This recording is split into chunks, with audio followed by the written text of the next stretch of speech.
There was a creature, the first true super predator in Earth's history, that was taken apart into 3 pieces by humanity's top scientists. They gave each piece a different name like they were collecting scrap, and then seriously studied them for a whole century.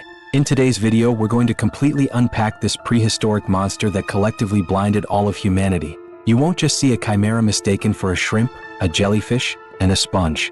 You'll also witness what a true metabreaker looks like. When everyone else was the size of a finger, it grew to be 2 meters long. That's like driving an aircraft carrier into a bathtub. It grew a pair of compound eyes with 16,000 lenses, essentially turning on a full map wall hack in an age of blindness. It also had a mouth that could never close, an industrial-grade vacuum grinder. But the greatest irony is that this apex predator, after a lifetime of dominance, ultimately doomed itself by being too perfect. First, let's take a look at just how absurd this 100-year-long scientific comedy was. Here's how it happened.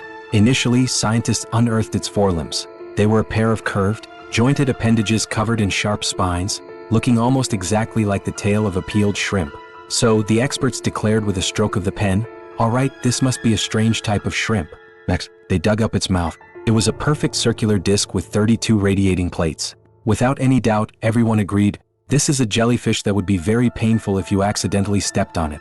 Finally, they found its body, which was a fleshy, lobe-finned slab that looked soft and floppy. The experts stroked their chins and said, this must be a type of sea sponge or perhaps some kind of soft-bodied sea cucumber. And just like that, a shrimp, a jellyfish, and a sea sponge, 3 completely unrelated things, existed independently in textbooks for nearly 100 years. It wasn't until 1981 that a complete fossil was unearthed, delivering a hard slap to everyone's face.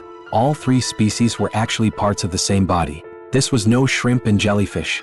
This was the Cambrian deep-sea reaper, Anomalocaris. Attach that shrimp to its head, and you have its giant grasping appendages for executing prey. Place that jellyfish on its face, and you have its forever open crushing mouth. Affix that sponge to its sides, and you have the propulsor wings that allowed it to glide at high speeds through the water. Only when all the pieces were put together did scientists realize what they had missed.